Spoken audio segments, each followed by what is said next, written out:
তুমি যদি চাকরি সাইডে আসতে পারো, তুমি রিস্কা হয়ে খাও, আমি তোমার সাথে থাকবো। আমি তোমার সাথে কন্টিনিউ যোগাযোগ করতেছি, প্রয়োজন কোথায় চাকরি ছেড়ে দাও। আমি চাকরি ফালা এত চলে গেছি, কি আমি চাকরি সাইডে চলে গেছি, আমি জয়েন্টই করি নাই।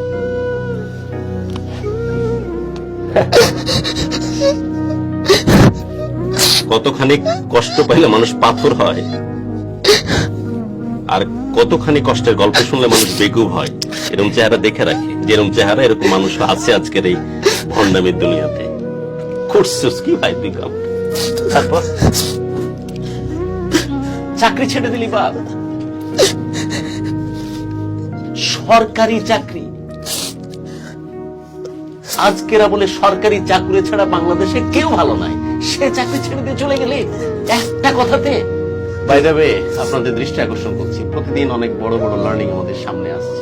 কিছু কিছু মেয়েদের ডিফল্ট সেটিং থাকে, পাগলায় যায় না এসব দেখে। খবরদার নিজের পায়ে কুড়াল মারবেন না। তাই এটা আমার জন্য আর এটা তোর জন্য ভাই। তোর আরো বহু কান্না বাকি। বাড়িতে কি বলবো? 6 মাস বাড়িতে আমার যোগাযোগ নাই। তখন আমার সিলেট জাফলং থেকে যে নিয়ে আসছে বাড়িতে, আসার পরে আব্বা আম্মা সবাই তো বলছে যে এত কষ্ট দেওয়ার কি দরকার ছিল। আমরা তো তোর শখ করে পড়াশোনা করাইছি যে একটা চাকরি করবি, মানুষের মতো সরকারি চাকরি, মানুষের মতো মানুষ হবি। আমি সরাসরি বলতে পারি না, আমি এক দুলাভাইয়ের মাধ্যমে বলছি যে দুলাভাই আমি তো বিয়ে শাদী করে যাচ্ছি, আমার মানে এই মেয়ের জন্য আমি চাকরি ফেলাইতে করছি। আমার ফ্যামিলির বলার পরে দুলাভাই বলতে চাইছে ঠিক আছে, এখন তো বাড়িতে থেকে লাভ নাই, তুই জব কর। গাজীপুরে চলে আসছি, আইসা প্রায় এই জায়গায় 2017 থেকে 2023 পর্যন্ত জব করছি। আমি প্রতি মাসে না হয়তো 10 দিন 15 দিন 1 মাস 1.5 মাস পর পরে আমি তার কাছে যাইতাম।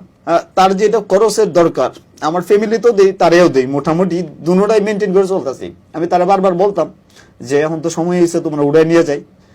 কোথাও আমি অনার্সটা কমপ্লিট করি, আমার একটা যদি চাকরি হয় তো আমরা সুখে থাকতে পারবো। আমি ঠিক আছে, তার উপরে কথা বিশ্বাস করে আমি তার চাকরির জন্য আমি নিজে অ্যাপ্লাই করছি।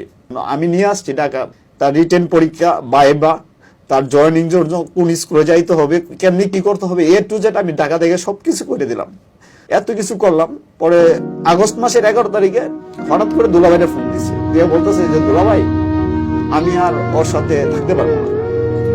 ফেব্রুয়ারিতে 2 তারিখে জয়েন্ট হয়েছে, চাকরিতে জয়েন্ট হয়েছে, আগস্ট মাসের 11 তারিখে দুলাভাইটা ফোন দিয়ে বলতেছে হ্যাঁ, এরা বললেন যে আমার ফোন টোন দিত না। আমি বলতেছি যে দেখো এভাবে তো মানে কোনো কিছু শেষ হয় না, আসো আমরা দুজন একসাথে মিট করি।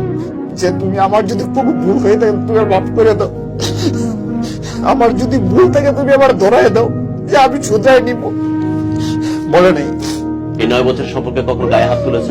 একবার একটা চড় একটা তাফরা কোনোদিন রাগের মতো আমি হাত তুলি নাই। ওকে, ওর সাথে কি বকাঝকা করতে ফ্রিকোয়েন্টলি?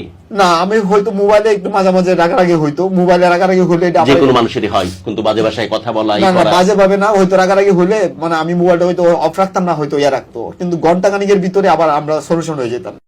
আমি গেছি যে আমি তারে দেখার জন্য গেছি, আমি তারে কিছু বলি নাই। রাস্তায় আমার সাথে সাক্ষাৎ হয়েছে কিন্তু আমি কোনো কথা বলি নাই। একটা ছেলের ফোন দিছে, দিয়ে নিয়ে আইছে, আমার ধরছে।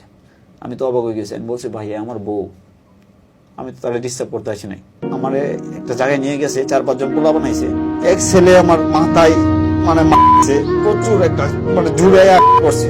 হ্যাঁ দেখতেছে আমার মারতেছে, দেখতেছে আমার একটা বারের জন্য বলে নাই যে এর ভাই না। এই তো সেই মেয়ে না, অনেক মায়ায় অনেক ভালোবাসায় সরকারি চাকরি ছেড়ে দিয়ে রিক্সা চালায় গাছতলাতে সংসার করবে জন্য চলে আসে, এই তো সেই মেয়ে। জি, আমার হাতে জুড়ে মানে করছে, কিনলিছে জুড়ে 2-3টা।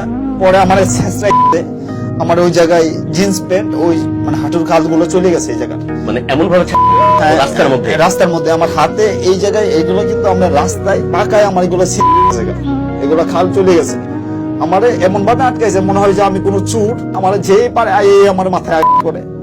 তখন এর সামনে আমার স্টেট কার দাঁড়ানো, মানে একটা বারও দিকে কিছু বলে না যে আমার যে এত আঘাত করতেছে। তখন বলতেছে যে পুলিশে দিয়ে দেনে আমার ডিস্টার্ব করতেছে বারবার। হ্যাঁ, তখন আমি তো অবাক হয়ে গেছি যে কি বলে, যে আমি বলছি ঠিক আছে তোমার সাথে আর আমি যোগাযোগ করার চেষ্টা করবো না, তুমি যেহেতু সবার সামনে আমার অস্বীকার করতেছো, আমি বিয়ে করছি, তুমি আমার বউ, এরপর তুমি আমার যদি অস্বীকার করতেছো, তখন তো আর আমি তোমার সাথে যোগাযোগ করার চেষ্টা করা আমার লাভ নাই। আমি আমার খালাতো ভাই আমার যখন নিয়ে গেছে, আমি কিন্তু প্রচুর এই জায়গায় গেছি, আমি বাড়িতেও বলি নাই। আমি এত ডিপ্রেশনের মধ্যে আছি, মনে হয় যে যদি কোনোদিন শুনি যে বিয়ে করছে অন্য জায়গায়, তাহলে সারা টাকা আমার খুব কষ্ট হইতেছে। তাহলে সারা আমার সম্ভব না।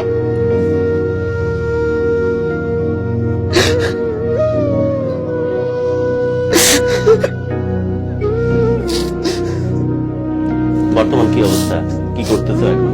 ডিউটি করতে পারি না, আমার চাকরিতে বিভিন্ন কথা শুনতে হয়। আমি মনে হয় না যে আমি গরু সত্যি বাঁচবো কিনা, তারা সারা বাচ্চা আমার খুব কষ্ট হইতাছে।